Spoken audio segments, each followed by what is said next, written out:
ओ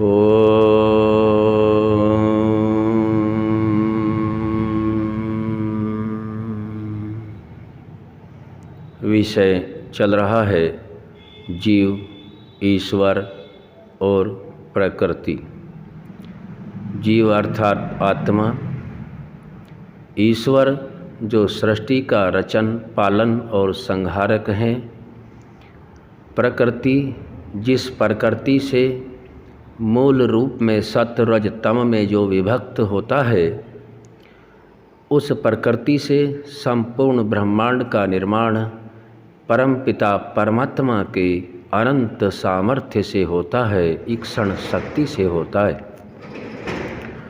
और यह निर्माण जितनी भी आत्माएं हैं उन सभी के लिए साधनों का बनाना, ग्रह उपग्रह ब्रह्मांडों की रचना का करना, समय समय पर जिस आत्मा को जिस प्रकार के शरीर मिले हुए हैं उन सभी के शरीरों के रक्षा करना। परमात्मा का मुख्य नाम ओम है, जिसका अर्थ हम लेते हैं सर्वरक्षक। सब जगह, सब काल में, सब प्रकार से रक्षा करता है। यह रक्षा तभी संभव है जब हम सभी परमपिता परमात्मा के द्वारा दिए गए ज्ञान से उस परमात्मा की कृपा के पात्र भी बने। यदि हम परमपिता परमात्मा की कृपा के पात्र नहीं हैं और इच्छा करते हैं श्रेष्ठता की, तो संभव नहीं हो सकता। इस विषय को समझने के लिए जो परमात्मा की वाणी वेद और वेद के मंत्रों का साक्षात्कार जिन ऋषियों ने, ऋषि ब्रह्मा से लेकर जैमिनी पर्यंत कर चुके हैं, उसी ज्ञान को महर्षि दयानंद सरस्वती जी ने कंठस्थ करके, अथक प्रयास करके, योग आदि साधना के माध्यम से सच्चे शिव की खोज को प्राप्त करते करते मानव मात्र के कल्याण के लिए जिन नियमों को दिया, वे सभी नियम एकाट्य और पूर्णतः सत्य पर आधारित हैं। परमात्मा का एक विशेष गुण सत्य है और उसका ज्ञान भी सत्य है। परमात्मा के ज्ञान में कोई मिलावट नहीं कर सकता, क्योंकि परमात्मा के द्वारा दिया गया जो वेद ज्ञान है, वह वेद ज्ञान मनुष्य के मस्तिष्क की रचना करने के बाहर की बात है। हम उस सभी ज्ञान से अपनी उन्नति के लिए ऋषियों के द्वारा दिए गए मार्ग से अपने आप को उन्नति की ओर लेकर चल सकते हैं, जिसमें हमने विषय रखा हुआ है आत्मा का।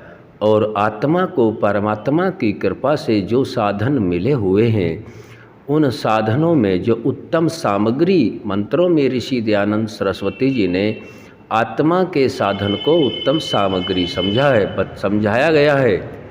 और यह उत्तम सामग्री शरीर है।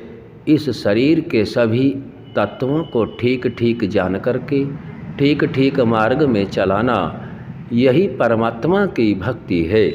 उत्तम सामग्री को उसके मार्ग पर चलाना, ये सबसे बड़ी भक्ति है। और इसी को सर्वोपरि ऋषियों ने माना है।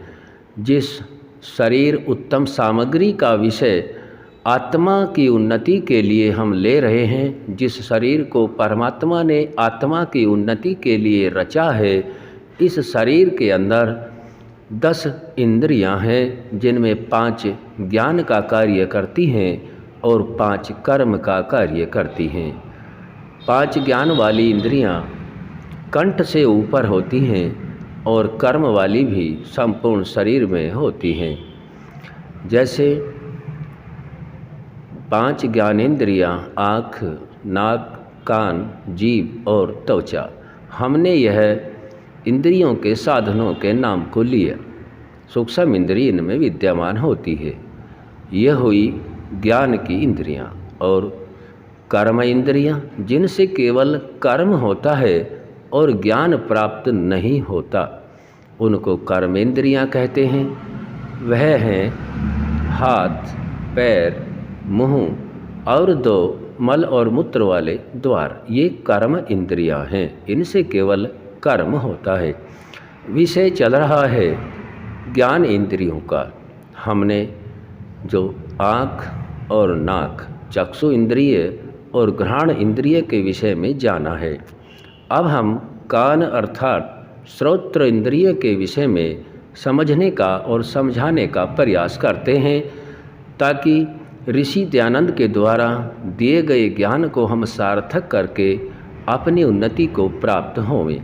श्रोत्र इंद्रिय का कार्य और श्रोत्र इंद्रिय का निर्माण, श्रोत्र इंद्रिय कान में रहता है। ये जो हम सभी के शरीर में, अन्य प्राणियों के शरीर में भी कान हैं, यह स्थूल रूप में दिखाई देते हैं। और ये दिखाई देने वाले साधन इंद्रिय नहीं हैं, ये इंद्रियों के साधन हैं दोनों। और सूक्ष्म इंद्रिय इन कानों के माध्यम से ज्ञान को ग्रहण करता है। ज्ञान ग्रहण का अर्थ हम यह समझ सकते हैं, जब तक ज्ञान प्रत्यक्ष न हो तब तक मनुष्य उस पर विश्वास नहीं करता।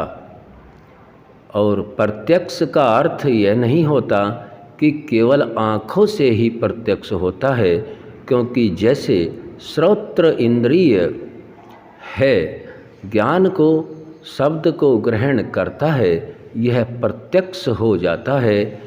और आँखों से जिस दृश्य को देखता है वह भी प्रत्यक्ष होता है। अधिकतर हम अविद्या के कारण केवल आँख से देखे हुए तत्व और पदार्थ को ही प्रत्यक्ष मानते हैं। यह अविद्या का कारण है, क्योंकि विद्या के द्वारा हमें यह ज्ञान हो जाता है जो ऋषियों के मार्ग से चलकर के हम प्राप्त करते हैं, कि जितनी भी इंद्रियां हैं इनसे जो भी प्रत्यक्ष होता है और वह जो भी हम प्राप्त करते हैं ज्ञान आदि, वह सब प्रत्यक्ष होता है। और प्रत्यक्ष होने के पश्चात एक विशेष बात ऋषि और लिखते हैं कि वह निर्भ्रम हो, उसमें किसी प्रकार का भ्रम न हो। जैसे आँख से प्रत्यक्ष होता है, वैसे ही श्रोत्र इंद्रियों से भी प्रत्यक्ष ही होता है। यह भी आँख की तरह ही जितना प्रभाव आँख के द्वारा प्राप्त किए गए दृश्य आदि के दृश्यमान से संस्कार बनते हैं, ठीक वैसे ही श्रोत्र इंद्रिय के द्वारा शब्द, भाषा आदि का भी प्रभाव पड़ता है। यदि सामान्य शब्द हैं और क्लिष्ट शब्द हैं और प्रेम पूर्वक शब्द हैं, भाषा है, तो उसका प्रभाव संस्कारों पर पड़ता है। आज हमने जो श्रोत्र इंद्रिय है, जिनके साधन ये बाह्य कर्ण कान है, इस कान के विषय में थोड़ा सा जानने और जनाने का प्रयास किया है। आज यहीं तक रखा जाएगा, आगे फिर रखेंगे। ओम शांति।